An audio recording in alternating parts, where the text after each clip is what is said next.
Hello all, welcome to our YouTube channel civil step Himachal. तो 26 सितंबर को आप सब लोगों का प्रीलिम्स एग्जामिनेशन है और आज के वीडियो में हम लोग उसी दिन से रिलेटेड कुछ इंपॉर्टेंट पहलुओं के बारे में डिस्कशन करेंगे। आई होप आप लोगों ने इस एग्जाम के लिए बहुत अच्छी प्रिपरेशन की है और जो आपने मेहनत इस एग्जाम के ऊपर लगाई है उसका फल आप सब लोगों को जरूर मिलेगा। लेकिन इस टाइम पे मैक्सिमम स्टूडेंट्स हम लोगों से दो तरह के सवाल पूछ रहे हैं। जो फर्स्ट नेचर ऑफ क्वेश्चंस है वो बेसिकली रिलेटेड है कि हमें किन किन चीजों का ध्यान रखना है एग्जामिनेशन हॉल में जाने से पहले। क्लियर, क्या हमें एडमिट कार्ड लेके जाना है, एडमिट कार्ड में हमने किन किन चीजों का ध्यान रखना है, क्या आरटीपीसीआर रिपोर्ट कंपलसरी है, क्या हम अपने साथ मोबाइल फोन्स लेके जा सकते हैं, क्या हमें वहां पे पीने के लिए पानी मिलेगा या नहीं मिलेगा। तो इस तरह के कुछ इंपॉर्टेंट क्वेश्चंस हैं जिनके बारे में हर एक स्टूडेंट को पता होना चाहिए। वैसे अगर आप देखोगे, जैसे मैंने एडमिट कार्ड जो है इस टाइम पे स्क्रीन पे रखा हुआ है, तो यहाँ पे प्रॉपर यहाँ पे आपको एक लिंक मिलेगा। क्लियर, अपने एडमिट कार्ड में एक लिंक दिया गया है जहां पे स्पेसिफाई किया गया है, जहां पे बताया गया है कि आपने किन किन चीजों का ध्यान रखना है। और इसके अलावा अभी 22 तारीख को गवर्नमेंट ने कुछ चेंजेस भी किए हैं रिगार्डिंग आरटीपीसीआर रिपोर्ट। पहले जो सबके लिए कंपलसरी थी अब ऐसा नहीं है, तो उसके बारे में भी हम लोग डिस्कस करेंगे। क्लियर, तो आज का जो वीडियो का पहला हिस्सा रहेगा वो इसी के ऊपर रहेगा। जो दूसरा हिस्सा रहेगा वो रहेगा आर्ट ऑफ अटेम्प्टिंग पेपर, यानी कि आप एग्जामिनेशन हॉल के अंदर पहुंच गए, उसके बाद आपने पेपर सॉल्व करना शुरू किया, तो आपने किन किन चीजों का ध्यान रखना है। आज के वीडियो में आपको यह नहीं बताया जाएगा कि किस क्वेश्चन का आंसर क्या होगा, या कोई प्रीवियस ईयर क्वेश्चन, या कोई 50 मोस्ट प्रोबेबल क्वेश्चंस, इस तरह की चीजों को डिस्कस नहीं किया जाएगा, क्योंकि जितनी मेहनत आप सब लोगों ने करनी थी उतनी मेहनत आप लोग कर चुके हो।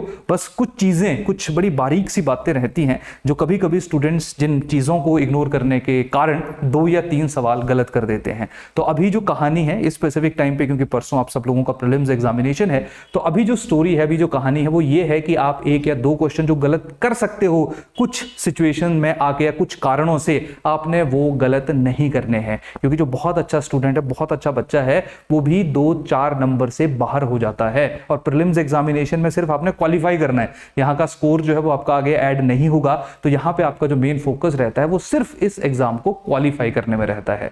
ये मायने नहीं लगेगा बाद में कि 200 में से आपके 200 नंबर आ रहे हैं, 180 आ रहे हैं, 160 आ रहे हैं, कोई फर्क नहीं पड़ेगा। आपने सिर्फ इस एग्जाम को क्वालिफाई करना है। तो यही कारण है आपका जो मेन ऑब्जेक्टिव होना चाहिए वो इस एग्जाम को क्वालिफाई करने का होना चाहिए। मेंस एग्जामिनेशन में डिफरेंट तरीके रहते हैं, उनको बाद में हम लोग कभी डिस्कस करेंगे। तो आज का वीडियो छोटी छोटी चीजों के ऊपर जो है वो आधारित रहेगा, जिन चीजों के लिए आप लोगों ने, जिन चीजों के ऊपर स्पेशली ऐसे एस्पिरेंट्स, ऐसे स्टूडेंट्स जो फर्स्ट टाइम इस एग्जाम को देने जा रहे हैं, उनको इन चीजों का बहुत अच्छे तरीके से ध्यान रखना है। क्योंकि जो लोग दूसरी, तीसरी, चौथी बार दे रहे होंगे, उन्होंने एक्सपीरियंस के साथ नो डाउट अपना एक तरीका डेवलप किया होगा कि वो किस तरीके से जो है वो इस एग्जाम को सॉल्व करेंगे, इस एग्जाम को अप्रोच करेंगे। लेकिन अगेन आई होप ये वीडियो जो है वो हर एक इंसान के लिए काफी यूजफुल साबित होगा। डन।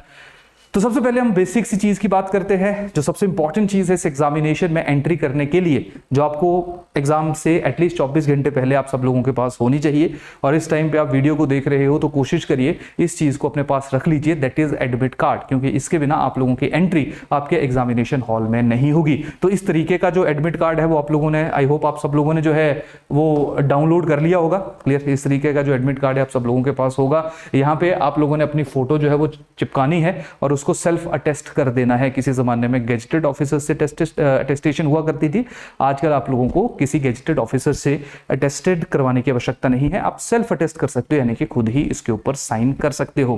क्लियर। इसके अलावा जब भी आप एग्जाम में अपीयर होगे, जब आप जीएस जनरल स्टडीज का पेपर दोगे, उसके बाद सीसेट का पेपर दोगे, तो यहाँ पे आप लोगों के साइन करवाए जाएंगे और उसके साथ साथ जो इन्विजिलेटर होगा वो साइन करेगा, और बाद में ये एडमिट कार्ड जो है वो आपका जो इन्विजिलेटर या वहां पे जो आपकी अथॉरिटीज होंगी जो एग्जाम कंडक्ट करवा रही होंगी वो अपने पास रख लेंगे। क्लियर। तो इसको लेके जाना, अपनी फोटो चिपकाना, कोशिश करिए क्या करिए वही फोटो चिपकाइए जो फोटो जो है वो आपकी नॉर्मली लगी हुई है, यानी कि जिसको आपने अपलोड किया था, जो यहाँ पे जो है वो आपके एडमिट कार्ड पे जरूर दी होगी। क्लियर। तो पहली चीज, एडमिट कार्ड को आप लोगों ने जरूर लेके जाना है। संडे तक वेट मत करिए कि संडे को सुबह मैं एडमिट कार्ड जो है वो निकालूंगा या निकालूंगी। एडमिट कार्ड जल्दी लेके आइए, क्योंकि कोई भी जो है वो इशू हो सकता है, कोई भी कंसर्न हो सकती है, इलेक्ट्रिसिटी इशू हो सकता है, जहां से आपने प्रिंट निकालना है उस मशीन में कोई फॉल्ट हो सकता है। तो कोशिश करिए एटलीस्ट 24 आवर्स पहले जो है वो इस कार्ड को, ये जो एडमिट कार्ड है उसको डाउनलोड करिए, प्रिंट करिए। क्लियर। क्योंकि आप लोगों ने लास्ट टाइम जो पैनिक है उससे भी अपने आप को बचाना है। डन। तो पहली चीज तो ये आ गई। दूसरी चीज आ गई, यहाँ पे आप लोगों को कुछ डिक्लेरेशन करनी है। डिक्लेरेशन में यह है कि अगर आप किसी कोविड पॉजिटिव के संपर्क में आए हो, वहां पे भी उन्होंने डिफाइन किया है कि संपर्क में आने का मतलब क्या है, कि ऐसा कोविड पॉजिटिव जिससे आपकी डिस्टेंस 1 मीटर की और 15 मिनट से ज्यादा आप उसके कॉन्टेक्ट में रहे हो, तब आपको जो है वो उसके कॉन्टेक्ट में माना जाएगा। तब भी आप लोगों ने डिक्लेरेशन में मेंशन करना है कि आप आए हो या नहीं आए हो। इसके साथ साथ क्या आपको किसी तरह के 14 दिनों में, लास्ट 14 डेज में किसी भी तरह के सिम्टम्स रहे हैं, जिसमें कफ है, फीवर है, मतलब सोर थ्रोट्स है, बेसिकली जो कोविड के सिम्टम्स हम सब लोगों को स्पेसिफिक टाइम पे पता है, जिनको हम लोग कोविड के सिम्टम्स के नाम से जानते हैं। तो यहाँ पे आप लोगों को सेल्फ डिक्लेरेशन देखने को मिलेगा। क्लियर। इसके अलावा अगर आपने पिछले 14 दिनों में कहीं विजिट की है, किसी भी सिटी में आप गए हो, मतलब फॉर एग्जांपल अगर आपका सोलन में सेंटर है, क्लियर, तो अगर आप शिमला गए हो या कहीं भी गए हो तो आप लोगों ने वहां पे जो है वो उस सिटी को के बारे में मेंशन करना है। अगर आप हिमाचल से बाहर गए हो तब भी आप जिस भी सिटी में गए हो उसके बारे में मेंशन करना है। अगर आप पिछले 14 दिनों में कहीं विदेश की यात्रा करके आए हो, जिसकी चांसेस बहुत कम है, तो आपने उसके बारे में भी मेंशन करना है। तो लास्ट 14 डेज का है, ऐसा नहीं है कि 4 महीने पहले कहीं घूमने गए थे उसको यहाँ पे लिख रहे हो। लास्ट 14 डेज में आपने जहां जहां विजिट की है आपको यहाँ पे उसके बारे में मेंशन करना है। दैट्स इट, इसके अलावा कुछ नहीं करना है। Clear, done. तो मैक्सिमम लोग आप में से आई होप ऐसे ही होंगे जो अपने एरिया में रहे होंगे, क्योंकि 14 दिन पहले वैसे भी आप लोग इस एग्जाम की प्रिपरेशन में व्यस्त रहे होंगे। अनटिल और अनलेस आप कहीं बाहर से आके हिमाचल के किसी स्पेसिफिक जगह के ऊपर अपना पेपर नहीं देने आ रहे होंगे। क्लियर। तो पहली चीज, इस चीज को आप लोगों ने जरूर ध्यान रखना है, क्योंकि जो बाहर के लोग आए होंगे उनके लिए क्या एक नोटिफिकेशन रिलीज की गई है उसके बारे में भी हम लोग धीरे धीरे डिस्कस करेंगे। तो पहली और सबसे इंपॉर्टेंट चीज क्या है कि आप लोगों ने जो है वो एडमिट कार्ड को थोड़ा सीरियसली लेना है। ये पुराने बच्चों के लिए नहीं है, ये नए बच्चों के लिए, और उसके साथ साथ उनके लिए भी है जो बहुत ओवर कॉन्फिडेंस में रहते हैं कि कोई बात नहीं, क्या हो जाएगा, निकल जाएगा। क्लियर। एडमिट कार्ड निकाल लेंगे, सुबह निकाल लेंगे, ठीक है। तो ऐसी गलती नहीं करनी, आपने हर चीज पहले पिछले दिन, यानी कि जो आपका कल का दिन है, आज हमारा फ्राइडे है, कल हमारा सैटरडे है, परसों हमारा संडे है जिस दिन हमारा एग्जामिनेशन होगा। तो जो सैटरडे है उस दिन आपने कोई टेंशन नहीं लेनी है, कोई पैनिक नहीं करना है, कोई परेशानी नहीं करनी है, कोई पूरा दिन 15-15 घंटे नहीं पढ़ना है। आपने रिलैक्स करना है, आपने बस अपने एग्जाम के लिए, क्योंकि जो आपने प्रिपरेशन करनी थी 1 साल में वो हो चुकी है। 1 दिन में कुछ भी नहीं होगा। क्लियर। 1 दिन में कुछ नहीं होगा, जो साल की प्रिपरेशन है वही आपकी संडे को काम आएगी। तो सैटरडे को थोड़ा सा रिलैक्स करिए, इन छोटी छोटी चीजों के ऊपर ध्यान दीजिए। क्लियर। तो पहला चीज एडमिट कार्ड, आई होप इसके बारे में आप लोगों को क्लैरिटी होगी। दूसरी चीज जो है, जो स्पेशली बाहर के लोग हैं और कुछ अंदर के लोग भी पूछ रहे हैं, क्योंकि पहले जब 14-15 तारीख को कमीशन के द्वारा SOPs को रिलीज किया गया था, तब कहा गया था कि हर एक स्टूडेंट जो पेपर देगा उसके पास या तो डबल डोज होनी चाहिए, यानी कि उसको दोनों जो इंजेक्शन हैं वो लग जाने चाहिए कोविड वैक्सीन के, या उसके पास RT-PCR या जो आपकी एंटीजन रिपोर्ट है वो होनी चाहिए। तो पहले तो ये था, लेकिन अभी 22 तारीख को इसमें चेंजेस हुए हैं, जहां पे कहा गया है कि जो बाहर से आएंगे, जो आउटसाइड हिमाचल प्रदेश से आएंगे, चाहे चंडीगढ़ से जा रहे हैं, पंजाब से जा रहे हैं, दिल्ली से जा रहे हैं, कहीं से भी जा रहे हैं, उनके लिए रिपोर्ट को कंपलसरी कर दिया गया है। लेकिन अब यहां पे मैं किसी भी तरह का कोई ऐसे लूज कमेंट नहीं करूंगा।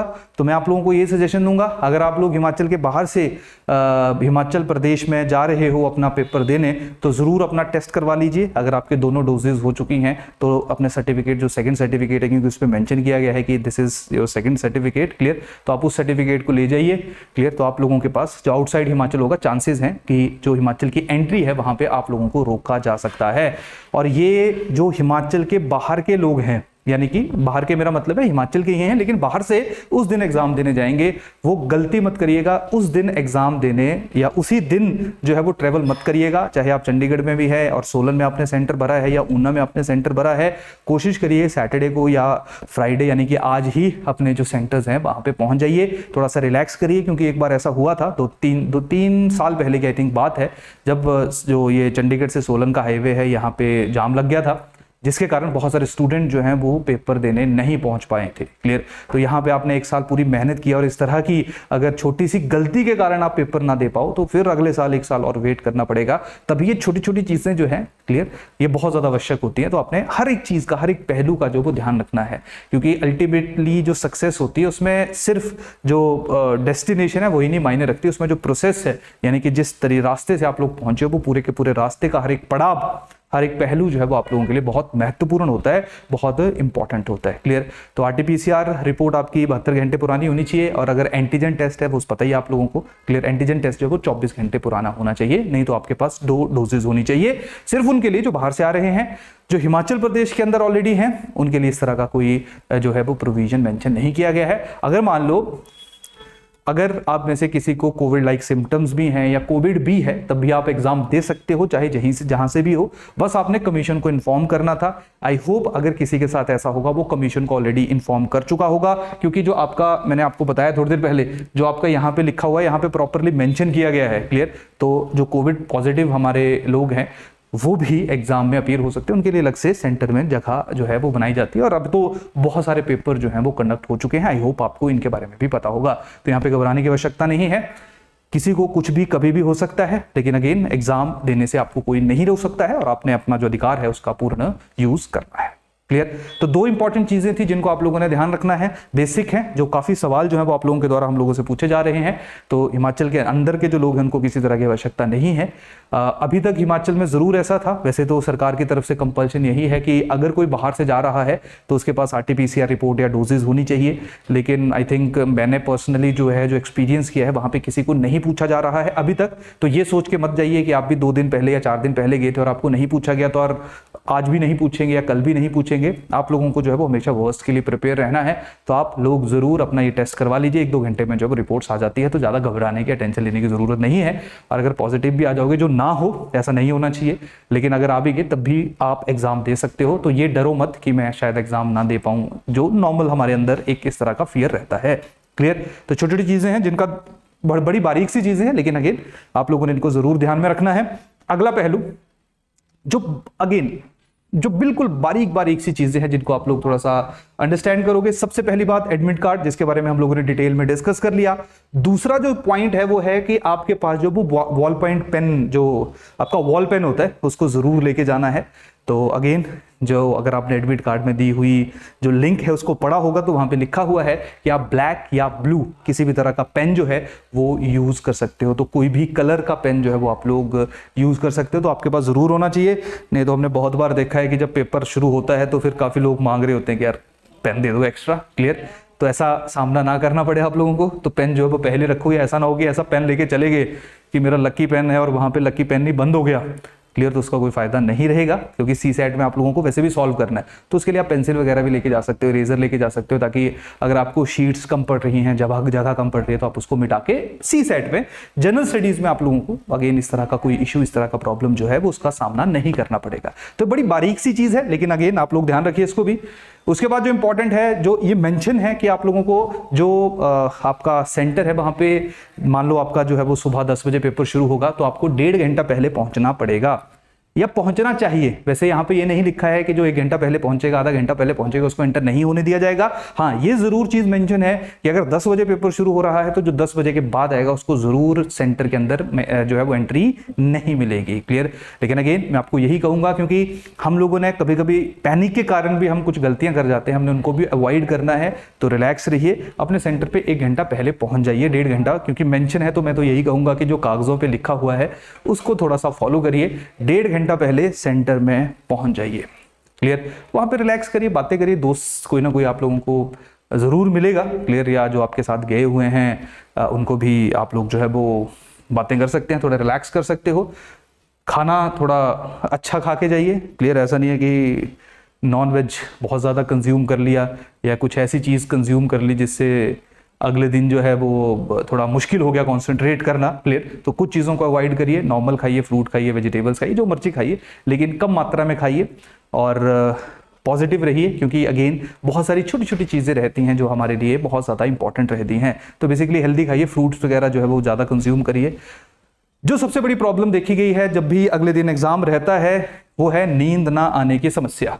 तो ध्यान रखिए, नींद ना आने की समस्या का सबसे बड़ा जो रीजन है वो यही रहता है जब हम अपने आप को अननेसेसरली बहुत ज्यादा प्रेशर के अंदर डालते हैं कि कल पता नहीं क्या होगा, मैंने 2 साल से प्रिपरेशन कर रहा हूं, मैं 3 साल से प्रिपरेशन कर रहा हूं, कल पता नहीं पेपर हो पाएगा नहीं हो पाएगा। क्लियर, क्योंकि प्रीलिम्स में थोड़ा जो अनप्रेडिक्टेबिलिटी है वो ज्यादा रहती है as compared to men's. Clear, तो जो अनप्रेडिक्टेबिलिटी है वो जरूर स्टूडेंट्स के मन में थोड़ा सा डर डालती है, लेकिन एक चीज ध्यान रखिए, अगर आप एक दिन नहीं सोओगे तो उससे आपका पेपर बहुत अच्छा नहीं होगा। क्लियर, तो थोड़ा सा रिलैक्स करिए, जो आपका प्रॉपर जितना आपने प्रिपरेशन किया है 1 साल 2 साल 3 साल जितने भी आपकी मेहनत है उस पर कॉन्फिडेंस रखिए। क्लियर, कि आपने मेहनत कर ली है। क्लियर, और जैसा भी एग्जाम आएगा आप उसमें अपनी मेहनत के अनुसार अच्छा ही परफॉर्म करोगे। ध्यान रखिए, पिछले दिन बहुत ज्यादा पढ़ने से कुछ नहीं होगा, जो आपने पूरा साल एफर्ट किया होगा वही अल्टीमेटली डिसाइड करेगा कि उस दिन आप लोगों का एग्जाम किस तरह के तरीके से जाएगा। कभी कभी 2-3 चीजें ऐसी गलतियां हो जाती हैं जो नहीं होनी चाहिए, और अच्छे स्टूडेंट्स भी, अच्छे का मेरा मतलब है जिन्होंने बहुत ज्यादा मेहनत की होती है, वो भी एग्जाम को क्वालिफाई नहीं कर पाते हैं। लेकिन अगेन आप लोगों ने जो है वो हमेशा पॉजिटिव सोचना है कि जो आपका प्रिपरेशन अभी तक का है वो बेस्ट है, क्योंकि जब तक क्वेश्चन पेपर आपके सामने नहीं है, या इवन जब तक आपका प्रीलिम्स का रिजल्ट नहीं आएगा, तब तक आप कभी भी ये नहीं कह सकते हो कि ये पेपर आपका क्वालिफाई हो जाएगा या नहीं होगा, ये आसान पेपर था, ये मुश्किल पेपर था। क्लियर, तो रिजल्ट की चिंता मत करिए, अपने कर्म के ऊपर फोकस करिए और कोशिश करिए अपने माइंड को रिलैक्स करने का, क्योंकि अगर आप पूरा दिन रिलैक्स करोगे सैटरडे को तो ऑब्वियस सी बात है नींद आने के भी चांसेस जो है वो आपको ज्यादा रहेंगे। अगर आप पढ़ते रहोगे तो आपके दिमाग में कोई कि अच्छा इस दिन जो वर्ल्ड डोनर डे है वो किस दिन मनाया जाता है, ये ऑस्कर अवार्ड किसको मिला है ना, या जो मैग्सेसे अवार्ड है वो किसको मिला। क्लियर, या इस बार ओलंपिक्स में किस किस ने क्या क्या जीता, इस तरह के सवाल जो हैं वो आपके दिमाग में चलते रहेंगे और आपको नींद नहीं आएगी। कोशिश करिए अपने माइंड को रिलैक्स करिए, ठंडा करिए। क्लियर, क्योंकि फ्यूचर ब्यूरोक्रेट से इस तरह के जो ट्रेड्स हैं वो एक्सपेक्ट किए जाते हैं, क्योंकि जब आप जॉब में जाओगे तो आपको बहुत सारे मल्टीपल चीज़ों के बारे में सोचना पड़ेगा, बहुत मल्टीपल चैलेंजेस रहेंगे, तो अगर आप परेशान रहोगे तो कभी भी नहीं सो पाओगे। क्लियर, तो यही कारण है अपना जो बिहेवियर है उसको थोड़ा सा रेगुलेट करिए, पॉजिटिव सोचिए कि जो भी होना है वो अच्छा ही होगा और आपने अपने 100% दिया है, आपकी जो मेहनत है वो प्रॉपर है। ये बहुत इंपॉर्टेंट चीज है, नहीं तो अगले दिन वहां पे हमने देखा है कि उबासियां मार रहे होते हैं। क्लियर, अगला नेक्स्ट जो बहुत इंपॉर्टेंट चीज है दैट इज कोविड प्रोटोकॉल्स। तो आप सब लोगों ने जो कोविड प्रोटोकॉल्स हैं, आई होप स्पेसिफिक टाइम पे हर एक इंसान को पता है कि मास्क लगा के जाना है। अगर बिना मास्क लगाए वहां पे जाओगे तो फाइन तो होगा ही होगा और उसके साथ साथ बाहर भी भेज दिए जाओगे। तो बेसिक जो है ना, जो आपके कोविड प्रोटोकॉल्स हैं उनको आप लोगों ने फॉलो करना है। जहां पे आप मास्क लेके जाओगे, अपना सैनिटाइजर खुद लेके जाओगे, छोटा वाला ले जाना, बड़ी बोतल ना लेके जाना। सैनिटाइजर अपना खुद लेके जाइए, पानी पीने की बोतल भी आप खुद लेके जाओगे, क्योंकि अब वैसा टाइम नहीं रहा है जहां पे पानी पिलाया करते थे आपको ग्लासेस में डाल के। आई थिंक अब आज के बाद किसी को भी नहीं मिलेगा, हर एक इंसान को अपना पानी की बोतल जो है वो लेके जानी है। और ध्यान रखिए जो पानी की आपकी बोतल रहेगी वो ट्रांसपेरेंट होनी चाहिए। क्लियर, ऐसा नहीं कि स्टील की बोतल लेके जो ट्रांसपेरेंट नहीं है, क्योंकि लिखा हुआ है वहां पे कि जो बोतल है आपकी वो ट्रांसपेरेंट होनी चाहिए। क्लियर, और इसके अलावा जो है वो अपने प्रॉपर जो सोशल डिस्टेंसिंग है उसको भी फॉलो करना है। डन, क्योंकि आप लोगों से एक्सपेक्ट किया जाएगा जो फ्यूचर है हमारे प्रदेश का, अगर वही रूल्स तोड़ेंगे तो फिर फ्यूचर में रूल्स कौन फॉलो करेगा। डन, तो बारीक सी चीजें, छोटी छोटी चीजें हैं, ये जो 2-3 इंपॉर्टेंट पहलू थे, पॉइंट्स थे, इनके बारे में मैंने आप लोगों के साथ डिस्कस कर लिया, तो आप इनको भी फॉलो करोगे। क्लियर, इसके बाद सबसे बड़ी बात है कि जो इलेक्ट्रॉनिक्स गैजेट्स हैं, आपके टैबलेट्स हैं, आपके फोन्स हैं, आप लोग लेके नहीं जाओगे। वहां पे स्पेशली मेंशन किया गया है कि सेंटर के अंदर इनको अलाउ नहीं किया जाएगा, यानी कि क्योंकि अगेन कोविड ही इसका रीजन हो सकता है, क्योंकि अगेन जितना टच कम रहे उतना ही बेटर है सबके लिए, सबकी हेल्थ के लिए। तो आप फोन लेके मत जाइए। क्लियर, फोन लेके मत जाइए। अगर आप गाड़ी में गए हैं, किसी के साथ गए हैं तो उसके पास दे दीजिए। सेंटर के अंदर आपने फोन के साथ एंटर नहीं करना है, इस चीज को पहले ही ध्यान रखिए, नहीं तो वहां पे बहुत परेशानी होगी कि फोन लेके जाओगे, अकेले घर से निकलोगे और फोन लेने वाला कोई होगा नहीं। तो ये छोटी छोटी सी चीजें हैं, अगेन लास्ट टाइम जो रश है, लास्ट टाइम जो इश्यूज हैं, उनसे आप लोगों को ये जरूर बचाएगी। तो ये थे कुछ हमारे इंपॉर्टेंट पहलू, इंपॉर्टेंट मुद्दे जिनको आप लोगों ने ध्यान रखना है before entering into your examination hall. Clear, अब एग्जामिनेशन हॉल में आप लोग एंटर करके जल्दी पहुंच जाओ, बेटर रहेगा आप लोगों के लिए। आप एग्जामिनेशन हॉल में एंटर करके आप लोगों के हाथ में क्वेश्चन पेपर आ गया। क्लियर, या एग्जामिनेशन हॉल में एंटर करने से लेके क्वेश्चन पेपर आने तक और क्वेश्चन पेपर को सॉल्व करते हुए किन किन इंपॉर्टेंट चीजों को ध्यान में रखना है, ये अब हम लोग डिस्कस करेंगे और ये काफी रेलेवेंट रहेगा, काफी हमारे लिए जो है वो इंपॉर्टेंट रहेगा। क्लियर, हमारे लिए जो वो काफी इंपॉर्टेंट रहेगा, काफी रेलेवेंट रहेगा। तो सबसे बड़ी बात जो है वो जो आप लोगों ने फॉलो करनी है, that is art of attempting paper. अब यहां पे बेसिकली इस वीडियो को बनाने का जो मेन ऑब्जेक्टिव था वो यही था, मेन ऑब्जेक्टिव यही था। जो पहले वाली बातें थी वो मैंने इसलिए ऐड कर ली इस वीडियो के अंदर, ताकि आप लोग जो हैं वो जो सवाल हमसे पूछे जा रहे हैं उनको हम एक साथ ही एड्रेस कर सके।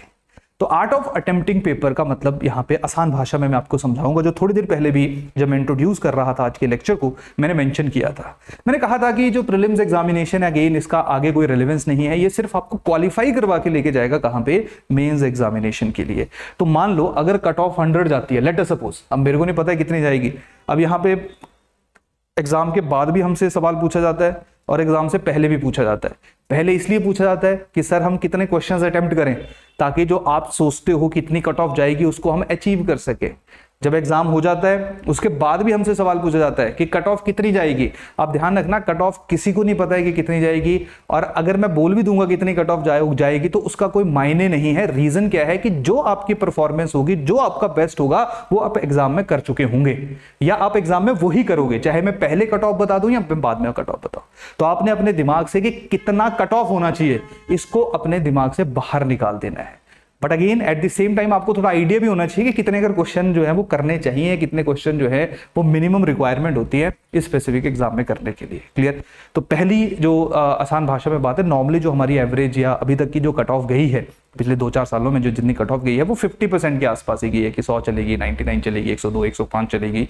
क्लियर? तो कट ऑफ में बहुत ज्यादा वेरिएशन हमें देखने को नहीं मिलती है, पहली बात। दूसरी बात यह है कि आपने एग्जाम में एंटर होते हुए कभी भी कोई टारगेट सेट नहीं करना है कि अगर 100 क्वेश्चंस आएंगे तो टारगेट सेट करके चलेंगे कि भाई मैंने जो है वो 80 क्वेश्चंस अटेम्प्ट करने हैं। क्योंकि अगर आप टारगेट सेट करके जाओगे तो चांसेस हैं, टारगेट सेट करके जाओगे तो चांसेस है कि वहां पे अगर पेपर मुश्किल भी आ गया, क्योंकि कट ऑफ जो है वो डिपेंड करती है जो नेचर ऑफ एग्जामिनेशन है उसके ऊपर कि डिफिकल्टी लेवल कितना है, आसान है, मुश्किल है। अगर आसान है तो कट ऑफ 60% भी जा सकती है, अगर मुश्किल है तो कट ऑफ जो 40%, 45% भी हो सकती है या 50% भी हो सकती है। क्लियर? तो डिपेंड करेगा, ये वेरी करेगा उस दिन किस तरह का क्वेश्चन जो है, किस तरह का क्वेश्चन पेपर जो आया है। तो पहले आप लोग किसी भी तरह के जो प्री ऑक्युपाइड नोशन है कि मैंने इतने क्वेश्चन अटेम्प्ट करने हैं, प्लीज उसके साथ मत जाइए। मेरी पर्सनल सजेशन आप सब लोगों को यही है।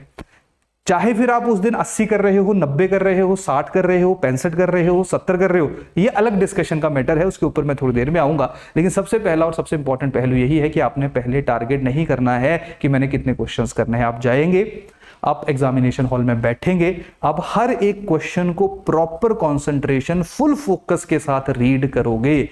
फोकस एंड कंसंट्रेशन मैं लिख के देता हूं स्पेशली उन स्टूडेंट्स के लिए जिनकी प्रिपरेशन बहुत ज्यादा अच्छी है। ये जो फोकस एंड कंसंट्रेशन है ना, यही आपके प्रीलिम्स को क्लियर करवाएगा। क्योंकि अल्टीमेटली कुछ ऐसे लोग होंगे जिन्होंने सेम लेवल ऑफ प्रिपरेशन किया होगा, सेम लेवल ऑफ इंटेलिजेंस होगा, सेम लेवल ऑफ हार्डवर्क होगा, लेकिन एक ने थोड़ा सा फोकस लूज किया होगा और एक क्वेश्चन गलत कर दिया होगा, और दूसरे ने ज्यादा फोकस के साथ उसी क्वेश्चन को सही किया होगा। आता वो दोनों को था, बस एक ने इनकरेक्ट या करेक्ट नहीं पढ़ा कि स्टेटमेंट में पूछा है which of the following statement is और आर करेक्ट है या इनकरेक्ट है। एक ने नहीं पढ़ा, फोकस लूज किया, दूसरे ने फोकस के साथ किया, एक के 2 नंबर ज्यादा आए, दूसरे के कम आए, और गलत करोगे तो नेगेटिव मार्किंग भी होगी आपकी।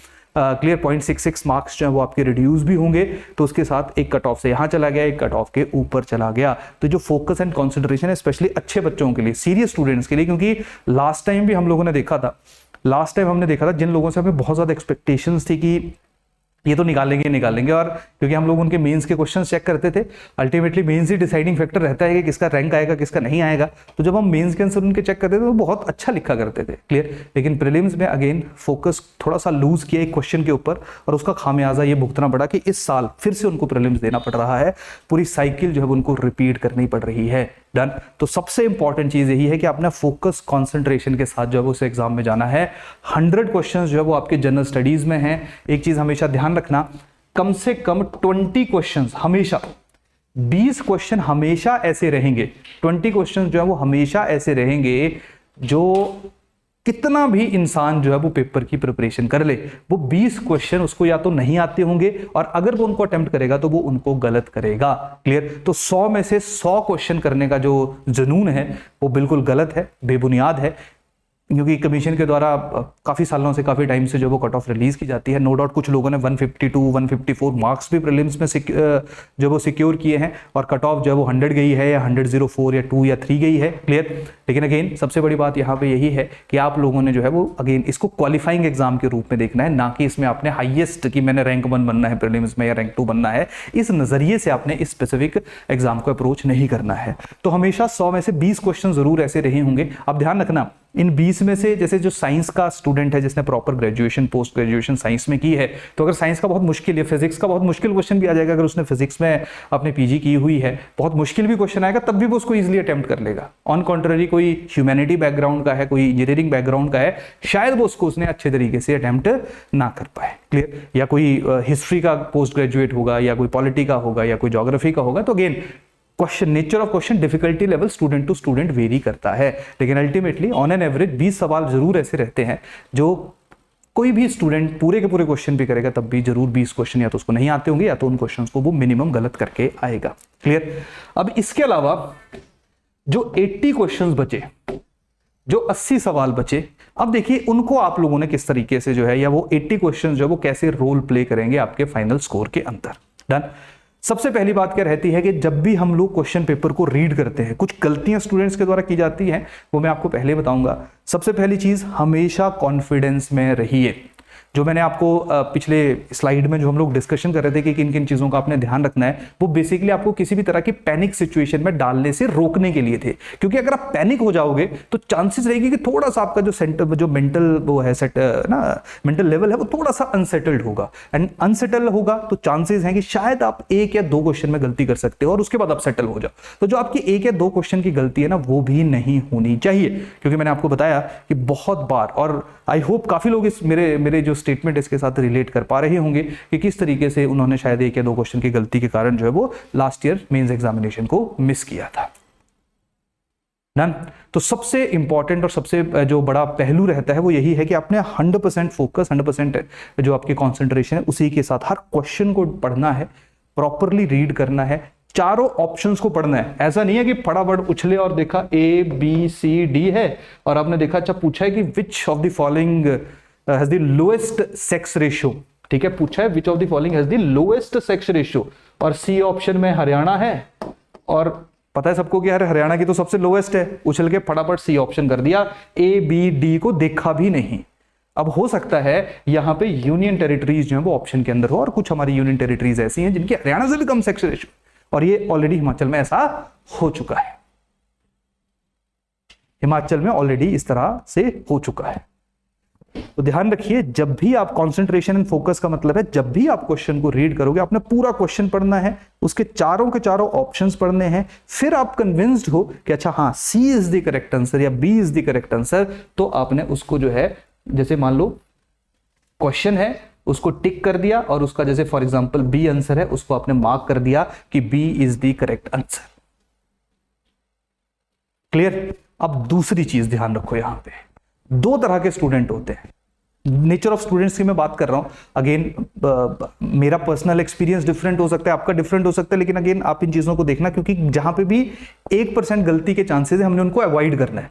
जहां पे 1% भी गलती हो सकती है उसको हमने अवॉइड करना है। तो चाहे मेरा एक्सपीरियंस है, चाहे जो इतने लोग हमारे साथ जुड़े हुए हैं या जितने स्टूडेंट्स को हमने पढ़ाया है उनका एक्सपीरियंस है, तो उसके बेसिस के ऊपर मैं प्रॉपर एनालिसिस के साथ ही आप लोगों के साथ चीजों को डिस्कस कर रहा हूं। कि रैंडम या मेरा पर्सनल बिल्कुल इंडिविजुअल प्लानिंग भी नहीं है, ये सबके साथ बैठ के डिस्कस हुई जो है वो प्लानिंग है, जिनमें बहुत सारे लोग सेलेक्टेड भी हैं स्पेसिफिक टाइम पे। क्लियर? तो देखो 2 तरह के बच्चे कैसे होते हैं कि पहला आया कि अच्छा फर्स्ट क्वेश्चन का जो करेक्ट आंसर है दैट इज ए। तो फर्स्ट टाइप ऑफ स्टूडेंट्स क्या करेंगे, OMR को उठाएंगे, और OMR, अब ध्यान रखना OMR भरते हुए भी देखना है कि जो A लगा रहे हो कहीं सेकंड के सामने तो नहीं लगा दे रहे हो, क्योंकि गैप बहुत ज्यादा नहीं होता है OMR शीट के अंदर। तो प्रॉपरली लोकेट करना है कि D लगा दिया, क्योंकि जब D हम लगाते हैं तो कभी कभी ऊपर नीचे चीजें जो है वो हमारी शिफ्ट हो जाती है। तो क्वेश्चन पढ़ा 1 और उसको मैप किया, अच्छा इस लाइन में answer is the B, answer जो भी आपका D है। फिर दूसरा क्वेश्चन जो सही आंसर है मार्क किया, तीसरा OMR पे साथ साथ आप लोग OMR पे अपने आंसर्स को मार्क कर रहे हो। फर्स्ट टाइप ऑफ स्टूडेंट्स ऐसे होते हैं। सेकंड टाइप ऑफ स्टूडेंट्स देखो कैसे होते हैं, वो क्या करते हैं, वो पहले पूरा पेपर सॉल्व करेंगे कि ये A है, B है, D है, पूरा पेपर सॉल्व करेंगे, फिर OMR को उठाएंगे और फिर फिल करना शुरू करेंगे OMR को कि पहले का ये है, दूसरे का ये है, तीसरे का जो भी आंसर रहेगा। अब यहां पे गलती करने के चांसेस ज्यादा होते हैं एज कंपेयर टू उन स्टूडेंट से जिन्होंने साथ साथ आंसर को मार्क किया था। और दूसरी बात, जो सेकंड टाइप ऑफ स्टूडेंट्स है, अगर मान लो उन्होंने 70 क्वेश्चन किए, 75 क्वेश्चन किए 1 गो में, और बाद में जो आपका एग्जामिनेशन हॉल के अंदर जो इंस्ट्रक्टर रहेगा अगर वो बोलता है कि अच्छा 5 मिनट बच गए या 10 मिनट बच गए, फिर पैनिक, पैनिक का मतलब है कि आपने शीट फटाफट उठाई और फिर जल्दी जल्दी गोले लगाने शुरू कर दिए कि कहीं ऐसा ना हो कि आपसे जो सर्कल हैं वो ना लगे। चांसेस हैं कि गलती हो सकती है, क्योंकि अगेन आपको नहीं पता है नेचर ऑफ क्वेश्चंस कैसे आएंगे। नो डाउट हिमाचल में बहुत फैक्चुअल क्वेश्चन आए हैं अभी तक, और फैक्चुअल क्वेश्चन आते तो 1 घंटे में जितने क्वेश्चन आपने करने होते हैं वो आप कर लेते हो। लेकिन अगर थोड़ा मुश्किल क्वेश्चन आए, क्योंकि कभी कभी अगर 10 क्वेश्चन भी मुश्किल आ गए, मतलब मल्टीपल स्टेटमेंट्स ओरिएंटेड आ गए, इंटरप्रिटेशन बेस्ड आ गए, तो वहां पे आपके 5-5, 10-10 मिनट लग सकते हैं। तो इस तरह से अगर 10 क्वेश्चन भी आ गए और आप हर क्वेश्चन पे 5-5 मिनट भी लगा रहे हो, वैसे हम एडवाइज नहीं करते हैं कि हर क्वेश्चन पे 5 मिनट आप लगाओ, वो उसको भी मैं बताता हूं कि कब करना चाहिए उस तरह के क्वेश्चंस को, उसको भी मैं थोड़ी देर में आता हूं। लेकिन अगेन अगर थोड़ा सा मुश्किल पेपर आ गया तो वहां पे 2 घंटे शायद आप लोगों के लिए थोड़े कम पड़ सकते हैं। तो बेटर यही है कि जो क्वेश्चन आपने टिक किया उसको साथ साथ OMR के ऊपर मार्क करते जाइए। ये मेरी पर्सनल सजेशन आप सब लोगों को है और ये जरूर करिए, क्लियर। क्योंकि जिस तरह से अभी तक हिमाचल का पेपर आया है, अगर नहीं भी करोगे तो भी 1 घंटे में जितने क्वेश्चन आते होंगे, मतलब फर्स्ट गो में जितने क्वेश्चन पे आप श्योर होंगे उनको आप कर लोगे, और OMR पे आप मजे से आधा घंटा लगा के भी उनको भर सकते हो। लेकिन अगेन आपको नहीं पता है तो यही प्रैक्टिस रखिए, क्योंकि आपको नहीं पता है कि फर्स्ट क्वेश्चन के बाद हो सकता है जो 50th क्वेश्चन हो या 60th क्वेश्चन हो, उसके बाद थोड़े मुश्किल सवाल आए। तो साथ साथ जैसे जैसे आंसर मार्क कर रहे हो, जिनमें आप 100% श्योर हो, आप उनको इमीडिएटली OMR के ऊपर मार्क करते जाइए। जो अभी इस सेशन का ना, आई होप आपको थोड़ा आइडिया भी लग रहा होगा, इस सेशन का मेन ऑब्जेक्टिव ये नहीं है कि मैं आपको बता रहा हूं कि भाई पॉलिटी कितने कर लो, हिस्ट्री कितने कर लो, ज्योग्राफी कितने कर लो, वो जितने आपने करने उतने करोगे। इस सेशन का मेन ऑब्जेक्टिव है जो आर्ट ऑफ अटेम्प्टिंग पेपर है, ये नहीं है कि कितने क्वेश्चंस करने हैं, ये नहीं है कि किस सब्जेक्ट के कितने करने हैं। ये बेसिकली ये है कि जो आप ह्यूमन एरर के कारण या अपनी गलतियों के कारण 2-3 क्वेश्चंस गलत करते हो, जिसके कारण आपके पूरे 1 साल की मेहनत खराब होती है, आप वो ना करो। क्लियर। तो आपने मिनिमाइज करना है जो प्रोबेबिलिटी है आपके क्वेश्चंस की गलत होने की, जिनमें आपकी बहुत ज्यादा गलती नहीं है, चाहे लैक ऑफ फोकस है, लैक ऑफ कंसंट्रेशन है, क्लियर, पैनिक आप हो गए हो, उसके कारण जो आपके क्वेश्चंस गलत होने हैं, आपने उनको नहीं गलत करना है। That's it. क्लियर। आपका प्रॉपर कॉन्फिडेंस होना चाहिए, क्लियर, प्रॉपर आप लोगों का फोकस होना चाहिए, डन। फुल कॉन्सेंट्रेशन के साथ आप एग्जाम में बैठोगे और ये सोचोगे कि जितनी आपकी प्रिपरेशन हुई है वो बेस्ट है आपने, क्योंकि ऐसा तो है नहीं कि एक ही बंदा सेलेक्ट होना है, ठीक है। मैं जो मेंस के लिए जो है वो 500-600 के आसपास स्टूडेंट्स को जो वो कॉल आएगी, क्लियर, हो सकता है 350-400 के आसपास आए। तो आप लोग 350-400 लोगों में आपने सिर्फ क्वालिफाई करना है। तो अगर आप कट ऑफ से 0.5 भी ऊपर हो तब भी आप इन हो। मेंस के लिए सब लोगों को सेम प्लेटफॉर्म मिलेगा परफॉर्म करने के लिए। तो असली तैयारी की जो असेसमेंट है वो तो वैसे मेंस में ही होगी, लेकिन अगेन प्री भी क्वालिफाई करना जो है वो जरूरी है, और प्री में इस तरह की जो गलतियां हैं उनके चांसेस हम लोगों को बहुत ज्यादा देखने को मिलते हैं। तो एक 3 स्टेज फॉर्मूला होता है, ठीक है, जिसको हम 3 स्टेप्स भी बोल देते हैं, 3 स्टेज फॉर्मूला बोल देते हैं। जब हम लोग क्वेश्चंस को अटेम्प्ट करते हैं उनको कैसे करना चाहिए उसके बारे में मैं थोड़ी देर में आता हूं। लेकिन अगेन जो पहला पहलू था एग्जामिनेशन हॉल में जाने से पहले, जो हम सोचते हैं कि कितने क्वेश्चंस हमने करने हैं, आपने उसको दिमाग से निकाल देना है। हाँ, ये जरूर है कि आपको मिनिमम 60 to 65 क्वेश्चंस जो हैं वो जरूर करने पड़ेंगे, क्योंकि अगर मैं ऐसा कहूं कि 50 क्वेश्चन आते हैं 50 ही करो, तो कट ऑफ अभी तक जो है वो 100 के आसपास ही गई है, तो चांसेस रिस्क जो है वो बहुत ज्यादा हो जाएगा, 100% हो जाएगा, क्लियर। तो आपको मिनिमम 60 क्वेश्चन जो वो करने पड़ेंगे। अगर आपकी अच्छी प्रिपरेशन रही होगी तो I think 60 to 65 question full accuracy के साथ, फुल एक्यूरेसी में भी 1-2 क्वेश्चन शायद गलत हो सकते हैं, आपके चांसेस रहेंगे कि आप इस एग्जाम को क्वालिफाई कर जाओ। लेकिन अगेन कौन कितने क्वेश्चन जो है वो वहां पे जाके अटेम्प्ट करेगा ये मैं नहीं बताऊंगा आपको, आप खुद डिसाइड करोगे कि आपने उस एग्जामिनेशन हॉल में कितने क्वेश्चन अटेम्प्ट करने हैं। जैसे मैंने आपको बताया कि किसी जमाने में या कुछ लोगों के 150 नंबर भी आता है 200 में से, क्लियर। लेकिन अगेन 150 नंबर या किसी का 100 आ रहा है और कट ऑफ 99 है, तो दोनों इक्वल ही हैं, क्योंकि मेंस में दोनों का इक्वल जो है उनको प्लेटफॉर्म मिलेगा फाइट करने के लिए। तो आपका मेन ऑब्जेक्टिव अपनी जो शॉर्टकमिंग्स है, क्योंकि यहाँ पे हर एक इंसान को अपनी असेसमेंट हो जाती है कि मेरे को पता है कि मेरी कौन सी चीज़ अच्छी है, कौन सी चीज़ अच्छी नहीं है, क्लियर। तो हो सकता है मेरा कुछ सब्जेक्ट अच्छे हो, कुछ सब्जेक्ट्स अच्छे ना हो, सामने वाले का डिफरेंट अच्छा हो। तो अपनी शॉर्टकमिंग्स, या मैं बहुत ज़्यादा गलतियां करता हूँ, मैं बहुत ज़्यादा पैनिक हो जाता हूँ, क्लियर, या मैं कॉन्सेंट्रेशन के साथ नहीं काम कर पाता हूँ, तो वो मेरे को पता है। तो बेसिकली अपनी जो कमियां हैं, अपनी जो पर्सनैलिटी है, उसके अकॉर्डिंगली आपने एग्जाम में जाके परफॉर्म करना है। तो अगेन ये सोच के मत जाइए, क्योंकि अभी काफी लोग हमसे पूछ रहे हैं कि सर कितने क्वेश्चंस हम लोगों को जो है वो अटेम्प्ट करने चाहिए। तो अगेन कोई इसका जवाब मेरे पास नहीं है, लेकिन हाँ 60 क्वेश्चन मिनिमम आपको करने ही पड़ेंगे, 55 से 60 के बीच में। इसका रीजन ये है कि कट ऑफ अगेन जो अभी तक का ट्रेंड है उसमें 50% के आसपास हम लोगों को देखने को मिली है, तो 50% तक पहुंचने के लिए आपको इतने सवाल तो एटलीस्ट करने ही चाहिए।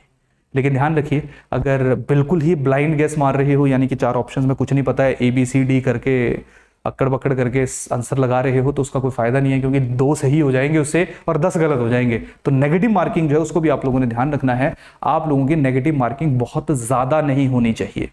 क्लियर? अगर मैं ऐसा कहूं कि कोई भी स्टूडेंट ऐसा होगा कि जिसने 60 किए, 60 के 60 सही हैं, तो शायद मैं बहुत गलत स्टेटमेंट दे रहा हूं, ऐसा नहीं हो सकता है। क्लियर? 1-2 क्वेश्चन कहीं ना कहीं गलत होंगे, मतलब क्वेश्चन के डिजाइन में फॉल्टीनेस होगी जहां पे आपकी गलती नहीं होगी। क्लियर? शायद आपने गलती, मतलब जो ह्यूमन एरर है वो नहीं किया होगा, लेकिन फिर भी आपसे वो सवाल जो है वो कॉन्फिडेंस होंगे आपकी, भाई 100% मैं श्योर हूं कि यही इसका आंसर है, लेकिन फिर भी गलत हो जाएगा। तो अगेन नेगेटिव मार्किंग का स्कोप है, लेकिन जितना आप नेगेटिव मार्किंग के स्कोप को रिड्यूस करोगे उतना ही आप सब लोगों के लिए जो है वो क्या रहेगा, बेटर रहेगा। क्लियर? जैसे मैं आपको एक एग्जाम्पल देता हूं, मान लो आपने 80 क्वेश्चन जो है वो अटेम्प्ट किए, 80 क्वेश्चन जो आप लोगों ने अटेम्प्ट किए, 80 में से जो है वो 60 क्वेश्चन जो है वो आप लोगों के सही हो गए, 60 क्वेश्चन जो है वो आप लोगों के करेक्ट हो गए। क्लियर? तो मतलब कितना बनना चाहिए था आपका, 120 नंबर बनने चाहिए, डन। और 20 क्वेश्चन जो हैं वो आपके गलत हो गए, मतलब -13 अप्रोक्सीमेटली, है ना, -13। ठीक है, तो कितना स्कोर रह गया आपका, आप लोगों का जो वो 107 स्कोर रह गया। अब आप खुद सोचते जाओ कि जितने क्वेश्चंस, यानी कि जैसे जैसे ये कम होता जाएगा, जैसे जैसे ये कम होता जाएगा और नेगेटिव मार्किंग जो है वो आपकी इंक्रीज होती जाएगी, वैसे वैसे अगर मान लो 55 है तो 55 में कितना आ गया, 110 स्कोर आपका बन जाएगा, 50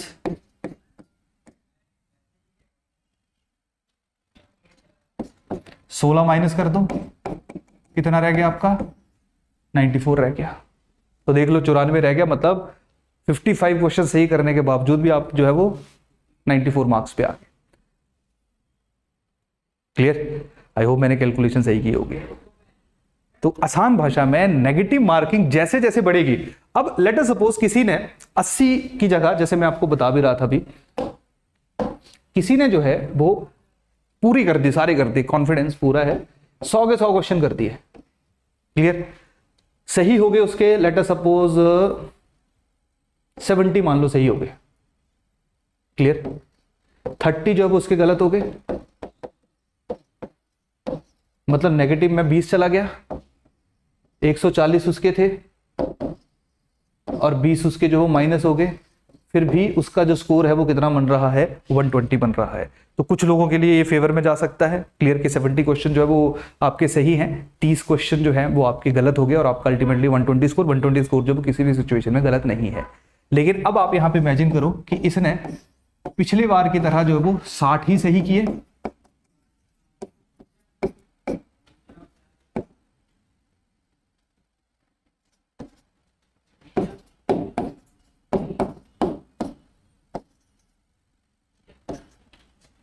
ठीक है। तो 120 में से अप्रोक्सीमेटली 26 जो है वो आप लोग माइनस कर दो, तो कितना बच गया, 94 बच गया। क्लियर? तो यहां पे 60 क्वेश्चन अटेम्प्ट करने या 60 क्वेश्चन सही करने के बावजूद भी उसका जो स्कोर है वो लेस देन 100 चला गया। तो यहां पे जितने जैसे जैसे तुम ज्यादा क्वेश्चंस अटेम्प्ट करोगे वैसे वैसे नेगेटिव मार्किंग होने के चांसेस जो वो ज्यादा बढ़ेंगे। तो आप लोगों ने अपने प्रीलिम्स एग्जामिनेशन में 2 इंपॉर्टेंट चीजों के ऊपर ज्यादा ध्यान रखना है कि नेगेटिव मार्किंग नहीं होनी चाहिए। क्लियर? नेगेटिव मार्किंग जितनी कम हो उतना करना है। ह्यूमन एरर नहीं होनी चाहिए, यानी कि गलती से कि सर्कल कहीं लगा दिया, क्वेश्चन को ढंग से नहीं पढ़ा, वो नहीं होना चाहिए। अगर आप इन 2 चीजों को भी ढंग से रखोगे, फोकस करोगे, तो चांसेस जो है वो आपके कट ऑफ को क्रॉस करने के ज्यादा हो जाएंगे। और ध्यान रखिए, कट ऑफ बेसिकली जो मैं थोड़ी देर पहले भी बता रहा था कि एग्जाम का नेचर कैसा है उसके ऊपर ज्यादा डिपेंडेंट होती है। एग्जाम बहुत मुश्किल है, हो सकता है 90 चली जाए, बहुत आसान है, हो सकता है 120 चली जाए, 110 चली जाए। क्लियर? तो अगेन आप कुछ भी नहीं कह सकते हो, आपने बस एग्जाम में जाना है, जो आपके एफर्ट्स हैं उनको आप लोगों ने वहां पे डालना है, और जितनी आपकी तैयारी होगी, जितनी आपकी प्रिपरेशन होगी, आप उसके अकॉर्डिंगली ही अपना जो रिजल्ट है उसको अल्टीमेटली पाओगे। तो अटेम्प्टिंग पेपर करते हुए आप लोगों ने किन किन चीजों का ध्यान रखना है, एक बार फटाफट रिवाइज कर लेते हैं। पहला, जो आपकी प्रिपरेशन है उस पर आपने प्रॉपर फेथ रखना है। क्लियर? कि जो मैंने किया हुआ है वो बेस्ट है। दूसरा, आप लोगों ने ध्यान रखना है कॉन्सेंट्रेशन की है कि फुल कंसंट्रेशन के साथ जितने क्वेश्चन आप पढ़ोगे, रीड करोगे, एक भी क्वेश्चन लूज माइंड के साथ नहीं पढ़ना है कि ऐसे जल्दी पढ़ लो, वो अच्छा है तो आसान है तो आता है। आपने हर क्वेश्चन को रीड करना है, हर ऑप्शन को पढ़ना है। क्लियर। तीसरा जो है नेगेटिव मार्किंग को अवॉइड करना है। नेगेटिव मार्किंग को जीरो नहीं किया जा सकता है, क्वेश्चन गलत होंगे ही होंगे, लेकिन जितने कम क्वेश्चन गलत होंगे उतना ही आप लोगों के लिए जो है वो बेनिफिशियल रहेगा। और सबसे इंपॉर्टेंट चीज है that is 3 stage formula and OMR sheet. तो OMR शीट के बारे में तो मैंने आप लोगों को बता ही दिया कि OMR शीट जो है उसको भरते हुए आप लोगों ने थोड़ा सा ध्यान रखना है। क्लियर कि सर्कल जो है वो गलत मत लगाओ, क्योंकि एक भी सर्कल गलत जगह लगा तो वो 2 क्वेश्चंस को गलत कर देगा। ध्यान रखना इस चीज को, वो 2 क्वेश्चंस को गलत करेगा, मतलब सीधा सीधा जो है वो आपका 1.5 के आसपास जो है वो नंबर 1.7 1.8 के आसपास मार्क्स जो है वो आपके आउट हो जाएंगे, माइनस हो जाएंगे। Clear, done. अब 3 स्टेज फॉर्मूला का मतलब क्या है? देखो होता क्या है, स्टेज 1 क्या रहती है, ऐसे क्वेश्चन जिन पे मेरी 100% श्योरिटी है, मतलब जिन क्वेश्चंस को मेरे को पता ही है कि मैं करूंगा ही करूंगा। सेकेंड टाइप ऑफ क्वेश्चंस, जिन क्वेश्चंस को लेके मेरी प्रोबेबिलिटी जो है वो 50 से लेके 100% के बीच में है, मतलब मेरे को आइडिया है कि शायद ये क्वेश्चन जो है वो सही है, 50% से ज्यादा है। और थर्ड नेचर ऑफ क्वेश्चन, जो थर्ड स्टेज में जिन क्वेश्चंस को हम लोग डालते हैं वो हैं जहां पे मेरे को लेस देन 50% जो है वो श्योरिटी है, वो 10% हो सकती है, यानी कि पता ही नहीं है। आसान भाषा में जो थर्ड स्टेज में आपके क्वेश्चन होंगे उनको हम काइंड ऑफ ब्लाइंड गेस मानते हैं। ब्लाइंड गेस का मेरा मतलब है कि मैंने देखा अच्छा इसमें से ये सही लग रहा है, इसको टिक कर देता हूं, तो तब कौन सा सही लग रहा है इसके ऊपर आपकी असेसमेंट नहीं होगी। हो सकता है आपने रीड किया, आपको लगा कि अच्छा यार ये मैंने करंट अफेयर में पढ़ा हुआ है, इसका आंसर ये है। क्लियर, और इसमें मैं 99% श्योर हूं, या मैं 90% श्योर हूं, या मैं 80% श्योर हूं, तो वो आपका सेकंड स्टेज में आएगा। तो होता क्या है, इन 3 स्टेजेस में डिवाइड करने का मेरा मतलब क्या है कि ऐसे क्वेश्चन जहां पे आप लेस देन 50% श्योर हो कि मेरे को थोड़ा था, मतलब मेरे को 20% लग रहा है, शायद एक ही स्टेटमेंट पता है, बाकी पूरी स्टेटमेंट्स के बारे में पता ही नहीं है, उन क्वेश्चंस को आपने कभी भी अटेम्प्ट नहीं करना है। उन क्वेश्चंस को आपने कभी भी अटेम्प्ट नहीं करना है।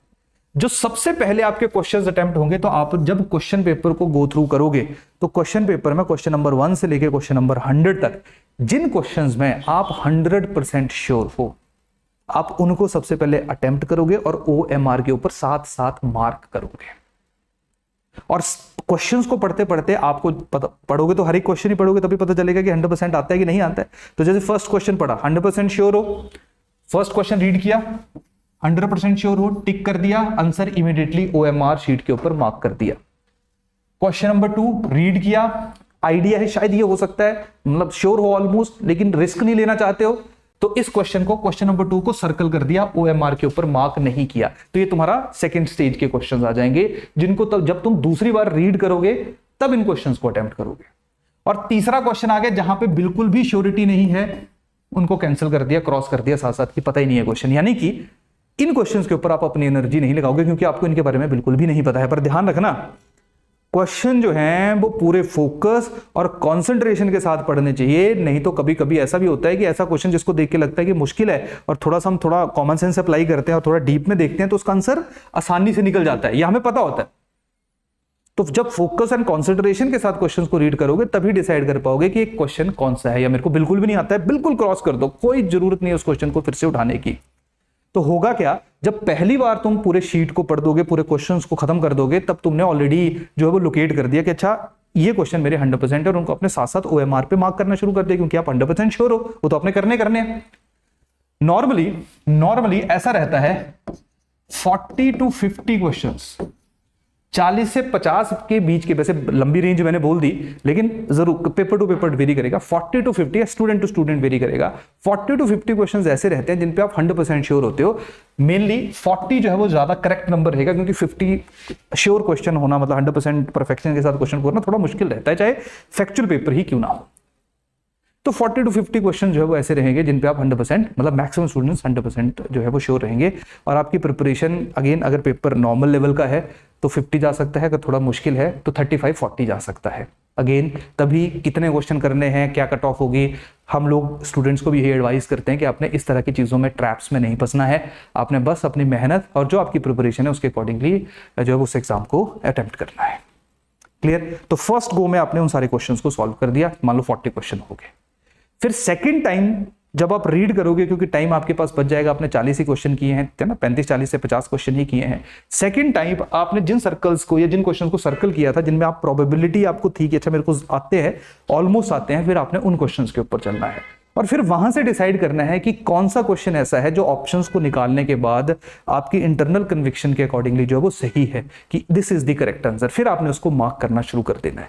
यहाँ पे कंपलसरी नहीं है कि जो आपके प्रोबेबल क्वेश्चंस है या जहां पे आपको लगता है कि 50 to 100% के बीच के क्वेश्चंस है, आपने उन सारे के सारे को अटेम्प्ट करना है। जहां पे आपको लगता है कि अच्छा ये क्वेश्चन जो है वो 90% है, 80% है, आपने उसको टिक कर देना है, क्योंकि यहाँ पे बहुत बड़ी गेम रहती है। क्लियर? तो इसका मतलब यही है, क्योंकि 40 क्वेश्चन करके आओगे, 45 क्वेश्चन करके आओगे, 50 भी करके आओगे, चांसेस नहीं होंगे कि पेपर को क्लियर करोगे।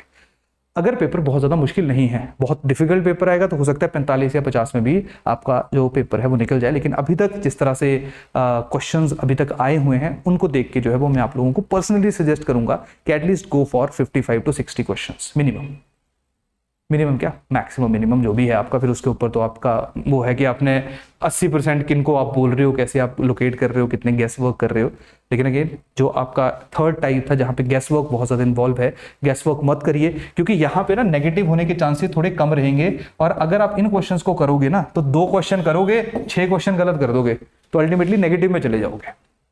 मतलब जो आपने गेन लिया था 100% क्वेश्चंस के साथ, जिनमें आप 100% श्योर थे, 80% श्योर थे, उस गेन को आप इन क्वेश्चंस को अटेम्प्ट करके लूज कर दोगे। क्योंकि यहाँ पे जहां पे आप 80% श्योर हो या 50% या 55% श्योर हो, वो क्वेश्चंस भी गलत होंगे।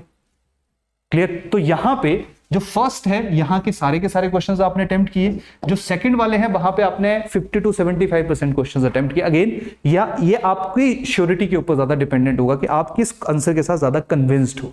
तो अल्टीमेटली 40-50 क्वेश्चंस आपने यहां से किए, 10 to 20 क्वेश्चंस जो है वो आपने ये वाले किए, और बाकी जो क्वेश्चंस थे उनको आपने छोड़ दिया। तो इस तरीके से अगर आप 60 से 70 के बीच में 100% श्योरिटी एंड जो 50 to 80% की श्योरिटी है, अगर उसके 50 to 100% के बीच के जो क्वेश्चंस हैं उनको अटेम्प्ट करोगे, तो चांसेस रहेंगे कि आप शायद अच्छा परफॉर्म करोगे। तो इस तरीके से जो है वो अपने अपने क्वेश्चंस को कैटेगराइज करना है। अब मान लो, अब एक सिचुएशन देता हूं। Let us suppose first go में, यानी कि ऐसे क्वेश्चन जिनमें आप 100% श्योर हो, वो 60 हो जाते हैं।